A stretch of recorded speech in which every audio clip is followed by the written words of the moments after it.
Welcome to Small Business, Big Network, the podcast for small business owners who want big results from their networking. I'm Liz Drury, a freelance voiceover artist who knows that if you're not working, then networking could help. David Perez is a podcast producer based in South America. He believes that podcasting can be used very effectively to grow your network, whether that's by having your own podcast or by appearing as a guest on other people's. I'm very pleased today to welcome my very first international guest onto my podcast. So tell us who you are and where you are in the world. Thank you very much for having me, Liz. My name is David Perez. I am a podcast editor and producer, and I am based in Colombia. Lovely. Yes, I'm sure you're my first international guest, so it's great to have you here. So podcasting, it's a really big thing at the moment, isn't it? So many more people are getting into that. How did you come to be doing what you're doing? I started out back in my time as a teacher. I have a background in education. So I was a university teacher, and I was an online teacher for quite some time. And I started using podcasts for my classes. I use my podcast as a way to provide additional materials or resources and tips and additional content for my students. And that's why I learned to create podcasts. Later on, I decided I didn't want to continue with education. And I started producing podcasts for other people. And eventually, I ended up working particularly with business coaches and health and wellness coaches. Okay, so what were you teaching? I was a teacher of English as a second language. Okay, and did that? And so the podcast, did the students take to that? Did that work well? Yeah, well, when you are teaching online, it's always challenging to have engagement. The dropout rates are very high. The engagement sometimes is a complicated thing to achieve. But I remember the podcast did help me a lot to create a better connection with my students, to create a better response, and to tackle those recurrent challenges they were facing. Yeah. And so where were you hosting your podcast and how were your students accessing it? Okay, at the time, since it was just a class project, or they were like different podcasts for class projects, we were using Anchor, which is a free podcasting, a podcast host service. But yeah, I think it's the only time I've ever used it. After that, I've moved on to using other podcast hosts. And so how long were you doing that for? How long was it before you left teaching behind? Okay, I left teaching it, I think about 3 years ago. And I was doing podcasts for my students. I think it was almost 3 years as well. And so tell us what's happened since then. Oh, it was a crazy time because I quit teaching. It was a very hard thing to do because it was like jumping onto something very, very different. I had never worked independently. I had always been an employee. And I just jumped in and started a podcast production business. Luckily, I think I just got on the wave at the right time in history because there is a boom. Like at the time I joined the podcast industry, there was a boom. And I think the boom is even bigger right now. So I was very fortunate because as soon as I got in, I started getting like more and more clients and more people who needed help with podcast production. And since then, it's been a very, very, very awesome experience. It's been an awesome experience.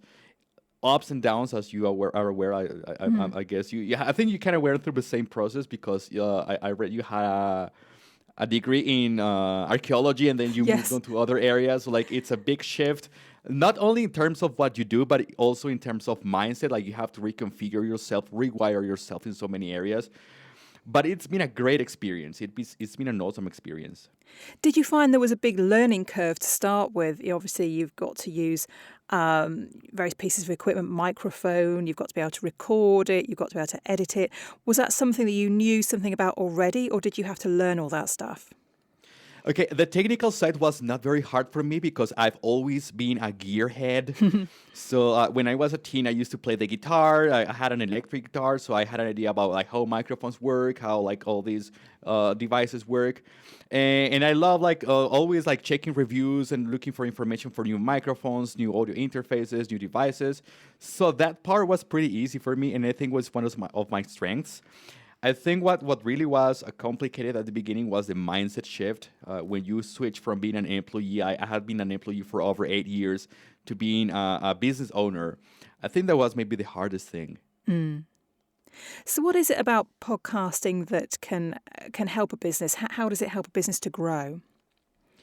Okay, there are two areas. I think in the big scheme of things is audio in general. It's becoming a greater and greater thing right now. You have new apps or new services such as Clubhouse and other things that you have Amazon and you have Google Home that are audio based. So the audio based industry is growing a lot. Particularly podcasting is growing a lot as well. We have a lot of new creations in terms not only of services and new podcasts and new publications, but also technology that is directly designed for podcasting. So podcasting is going to contribute a lot to business. It's contributing right now a lot to small businesses, but it's going to contribute a lot more in the future because it's a way to connecting. It's a way to establishing relationships with people that relationships that are evergreen because you're going to always be publishing content that can be easily consumed by other people, and that is going to help you build connection both with those listening to you, but with people in your industry, people who are at your level, or maybe that you can see as being in a higher level. And that will help you build authority and credibility, and eventually, potentially, that can also give you more leads or more potential clients. So, you see using podcasting then as a way of expanding your network. Absolutely, yes. It's a very effective way of expanding your network. And so, I know that you've helped a lot of people get their podcast off the ground. How many do you think you've helped so far? Oh, how many? I think over in this time, I think over 50 people. Yeah, like there are some that come and go. Some of my clients have stayed for with some of them. I've been working since I started my business. But I think it's over 50 entrepreneurs. And so, what is it specifically that you help them to do? Oh my God, everything, everything, because these entrepreneurs, they are specialists in their particular areas. For example, it can be business coaching or marketing or fitness or nutrition, but they have no idea about like the technical side of a podcast or podcast strategy. So I help them in all these areas. We began with the technical side, how to use a microphone, what microphone is the right one to get, how to set up the podcast, what assets they need, how to. Then I take care of helping them with editing their audio, then getting their podcast on iTunes and all these platforms, Spotify, etc., and then running the podcast show. So if it's pretty much taking care of all the managing the whole show, so they can still focus on their business while getting an additional asset, because that's what a podcast is an asset that will keep generating network opportunities and lead opportunities for them. Is there an ideal time to start a podcast as a business owner? Absolutely. I think this is the best time there can be. Even though there might be a perception that everybody is doing a podcast, and okay, there are so many podcasts, which might actually be true. However, the industry is still growing. There is so much growth left and so many opportunities out there that I definitely think it's a very, very good time to start a podcast because, as I just mentioned, not only in terms of how many podcasts are being published, but how related industries are creating new devices or new pieces or new services for podcasts. We have, for example, Wistia, which was a video-only platform, now creating podcast hosting services. We have microphone companies such as Shure or Samsung that are creating microphones specifically designed for podcasting, and this has been just in the last year. Yeah, there's a lot of change happening at the moment, isn't there? Absolutely, yes.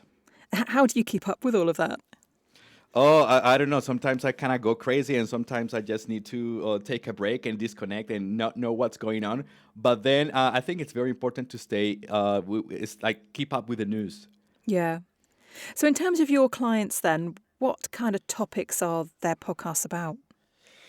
My clients in particular, they are like they have two groups. One group is business coaches, particularly business coaches who work with female entrepreneurs, and the other one is health and wellness coaches. As you might be aware, the health and wellness industry is mainly dominated by a female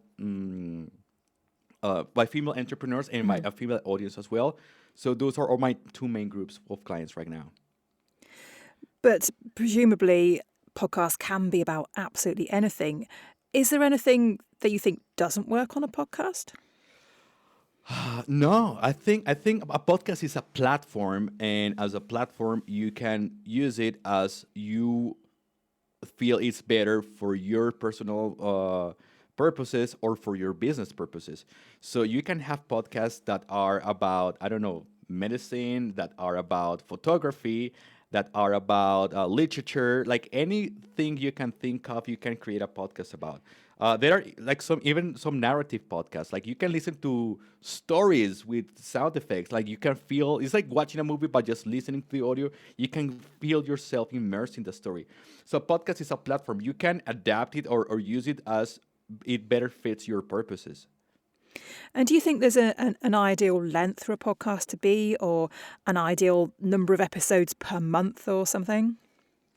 Well, in terms of the length, it depends on what content you're releasing and what your audience preferences are. I work mainly with businesses, so when it comes to podcasting for businesses, I think the ideal length should be somewhere between 20 to 40 minutes. There are podcast episodes, like podcast shows, for example, Joe Rogan's. He has podcast episodes that are over 3 hours in length, Wow. and people go and listen to the whole piece. So it's crazy. In terms of frequency, I think at least once a week. That will be the ideal thing. No longer that. Okay, so people do twice a week. I think once a week is ideal. Always release same day, same time. To keep to stay consistent. That's very important because then your audience is going to know what to expect and when they are going to see a new episode. And I suppose in terms of the length, it depends really on how the audience is consuming the podcast. If, like me, for example, I listen to podcasts when I'm walking my dog, which is usually for about 30 to 40 minutes. So Yeah. that's the kind of length that I'm looking for in a podcast. But, if people are listening on a commute to work that's an hour long, let's say, they might be looking for something a bit longer. Yes, that's right. Yeah, usually people listen to podcasts while they're doing other things. It's like that well to occupy their minds and learn something while they're commuting, for example, or walking their dogs, or like doing the dishes, or I don't know, working or doing anything else. So yeah, I think the length is important as like you have to consider how much time your audience has available to listen to you and the kind of content that you're producing because for example if you are delivering a message that doesn't need to take 20 minutes something that you need to deliver in 10 minutes you can deliver in 10 minutes because you should go straight to the point and respect your audience's time. So just take the 10 minutes. Do not expand the time artificially. Just take the time needed to deliver the message. That's it. So if someone's thinking about starting a podcast, they possibly might feel a bit overwhelmed about all the things that they need to do. Where should they start? What's the first thing you should do when you're thinking about starting a podcast? Okay, there are two sides of it, the technical side and the strategy side. The technical side will be get a microphone because many people start podcasts with just their laptops or their phones, and then the audio quality is pretty bad. And that is not going to be very helpful when you get to communicate with your audience because bad audio quality is going to affect engagement. So that's one thing. And the other thing is mindset. You need to prepare very well. You need to have the audience as the core and center of everything you do. Is not the podcast is not gonna be about you. It's gonna be about everything your audience needs, about their challenges, about their wants, about their needs, about their goals. So everything is gonna be about your audience, and you need to prepare for the long term. A podcast and any other type of content strategy is not something that is going to yield results overnight.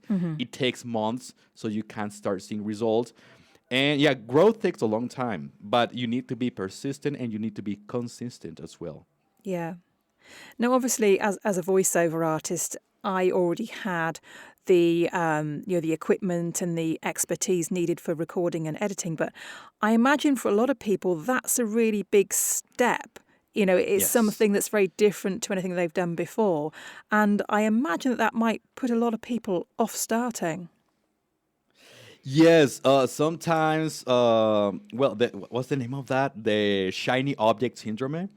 Because like there are so many fancy microphones and fancy devices out there, so people have a hard time picking the microphone. Sometimes they pick one because they've heard it's very good, and they go buy it. And it sounds bad because they got a great microphone, but they have a very echoey space, recording Yeah. space, so they don't take that into account. Yeah, that is a challenge. That is a big challenge. For example, we have a lot of people buying the Blue Yeti, which is a condenser microphone. It's super sensitive. It looks nice. It's super fancy, but when you use it in an echoey room, it's gonna sound really bad. So I always recommend people to go with dynamic microphones. There is one I always recommend. There are two actually that are pretty similar. One is the Audio Technica ATR 2100, and the other one is the Samsung Q2U. These are like USB dynamic microphones, which means you can plug them directly into your computer, no additional devices needed. And the fact that they are dynamic means that they have low sensitivity, so that will help reduce echo and reverberation. Yeah, that's something that I quite often mention to people when they're talking about microphones, and I'll Yeah, say if you if you bought the microphone that I have that I'm using at the moment and you just put it on your desk and tried to use it, it would sound terrible because you can have the yes. best microphone in the world, but if you haven't got the recordings, the treated recording space to go with it, it's not going to sound good. Absolutely, yes. A $5,000 microphone in a bad recording space will sound just like a $2 microphone. Yeah. Recording space is like 70% of the audio quality, I will say. Yeah, yeah. Okay, so that's the microphone part of it. But when it comes to recording, what do you recommend that the people use? Well, not Zoom. I do not recommend people using Zoom. It's very common, but I do not recommend it because it compresses the audio quality a lot, and there is a lot of quality loss there. So if you're recording solo, if you're a Mac, you can use GarageBand. That's a very good piece of software. If you're recording remote interviews, I like using Zencaster. It's very good. It's very stable. You have great audio quality. There are other services such as Squadcast that also allow for the same thing. Very very good services, and they are good.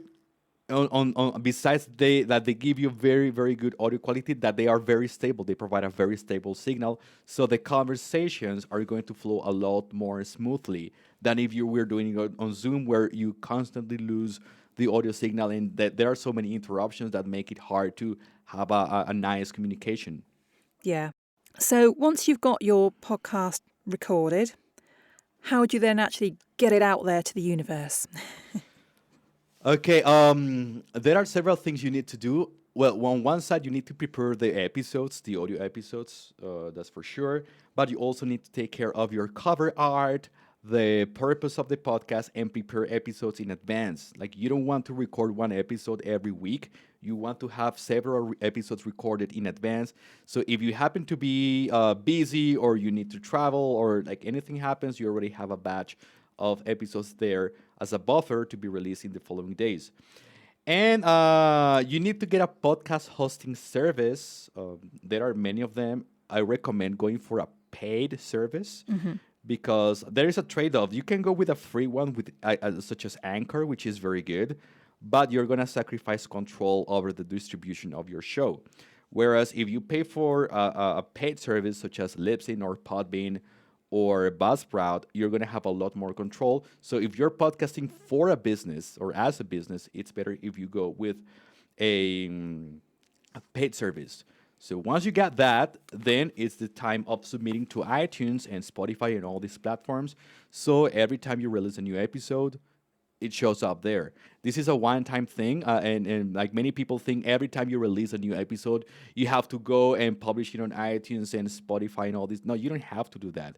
You do a one-time submission, and then automatically, every time you release a new episode, is gonna show up there on these platforms.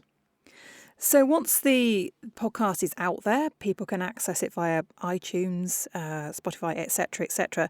What's the best way to promote that and get as many people as possible to hear it? Okay. This answer will absolutely depend on your audience's preferences. If they prefer, like, you have to figure out what your audience uses as a channel for consuming content or to getting access to new content. If it's social media, so social media might be very effective. And then what social media channel? Instagram is one thing. TikTok is very different. LinkedIn is very different. So that will depend on your audience preferences. The other thing is not to rely only on social media is very important, because you have very little control of how the information is distributed. So a very good strategy we are applying right now, and we have proven to be very effective when you want to promote a show, is actually to be a guest on other shows. Because as somebody I interviewed was saying, podcast listeners listen to podcasts. It sounds obvious, but it's more likely that if somebody who listened or who heard about you on a podcast is going to check out the show you're creating than somebody who found you on Instagram, for example. So that is a more effective way of promoting your show. So something that I do for other podcasters is to help them to create intros and outros that might involve some music and sound effects. What are your thoughts about what makes a good introduction to a podcast? It should be short, probably, I think, somewhere between 45 seconds tops, but somewhere between 20 to 45 seconds will be good, okay? Because it's a hook. The intro is going to be the attention hook, so you need to provide all the information as soon as a new listener jumps into an episode. So you should talk about, in those seconds, you need to talk about what content you're providing, who you're providing it for, how they're going to benefit, and who you are. Sounds like a lot, but you can definitely express all these ideas here, okay? It's important to focus on that, because I see sometimes people just talk about who they are and who they are and who they are. That's not what you need to do. You need to focus on what you're going to offer, who it is for, how they're going to benefit, and after that, who you are. It's going to be very important. And do you think it's useful to have music in the background of that? Yes. I think music is very good when it comes to creating your brand, because it's going to help people just automatically identify or connect with the show. It's just like when we are watching our favorite TV show and we see the opening song or the opening track. We already connect with that. It's the music that leads us or that gets us in the mood to listen to the show. Yeah. So once the podcast is out there, you've got listeners. What's the best way to engage with those people and make sure that they remain a part of your network? Okay, the main way, and I think everybody will recommend this, is to focus on building an email list. I think this is the most important part of it. Making sure you constantly add new people to your email list, and you have a constant flow of emails and communication with them. And I think social media is also a very good way of keeping constant communication with your listeners. You can publish audio snippets extracted from your show. You can publish quotes. You can publish stories. You can make challenges. You can, like, there are so many things you can do with social media to keep like this constant engagement with your audience. So can you give us some more examples of how people can use podcast for networking? Sure, Liz. The thing I found with podcasting, and many of my clients tell me the same thing, is they feel like podcasting is a great way or a great excuse to talk to awesome people who otherwise wouldn't be available to them, or who wouldn't be so easily accessible to them to talk. So when you are interviewing, like, I think podcast interviews are a great way to network there are so many benefits. One is that you're gonna give your audience and your listeners a lot of value from that person's perspective, but you're also gonna be able to connect with that person. You're gonna be able to connect with professionals in a lot of different areas, with different levels of expertise and different approaches. Because even though we are talking about the same topic, like 2 or 3 different professionals might have different approaches. So you're going to be able to establish conversations and relationships with these people. And sometimes, I think it's a human interaction. Sometimes you have this chemistry, you have a nice conversation, but you don't talk afterwards. But sometimes you get to build a connection and you end up being business partners or doing collabs or creating additional podcast episodes after that, or like creating something absolutely new. And that's happened to me, and I think that's happened to a lot of my clients. They get to interview somebody who eventually ends up being somebody who they end up creating new projects with. So networking is all about building relationships. Yeah. And like sometimes it's hard to find a way or an excuse to talk to somebody. Just like send them a cold email or like approach them out of the blue seems kind of weird, and sometimes we just get ignored. Whereas if you go ask them to be a guest in your podcast show, like people always want to be heard, and they want to be like they want to show what they're doing. They want to share with the world their message and what their business is doing right now.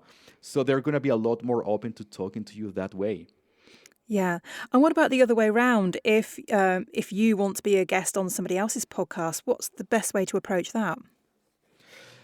You need to focus on how you can offer them value. And it's very important that you create a page that is tailored to that particular show's aim and purpose. So, for example, if you're going to be pitching somebody who works, I don't know, who creates a podcast around Facebook ads, okay, so you need to tailor a pitch and propose a topic that is going to help that particular audience around that particular topic. And the other thing that also helps a lot is that you can offer or you can propose ways that you are going to help that podcaster promote the content or promote the episode in as many channels as you can. Because otherwise it will be kind of like free writing. You're getting exposure, so like you should also help promoting the episode. Yeah. Yes, to give them something in return. Absolutely, yes. Brilliant. And presumably, as well as helping people to make podcasts, you also listen to podcasts yourself. Do you have any favorites you'd like to share? Oh my God. As a producer, I listen to so many podcasts. Like usually my clients' podcasts, I have very little time. But there is one I really like, which is Joe Pulitz's Content Marketing Inc. That's my fave. Absolutely. Lovely. Well, you've given us some great golden nuggets there, David. Thank you very much for sharing all that information. And just finally, if people want to get in touch with you, what's the best way to find you? Okay, they can email me at david@audiencecoach.com. That's one way they can do it. And they also can find a lot of great stuff on our website, audiencecoach.com/resources. There they can find like a lot of tools and services and other stuff that they can use for their podcast shows. And on iTunes and Spotify, wherever they listen to podcasts, they can find us. We are Audience Coach. Lovely. Thank you very much. Thank you very much for having me, Liz. Thanks for listening to Small Business, Big Network. If you found this podcast useful, please do rate, review and subscribe. And don't forget to share it with the rest of your network too.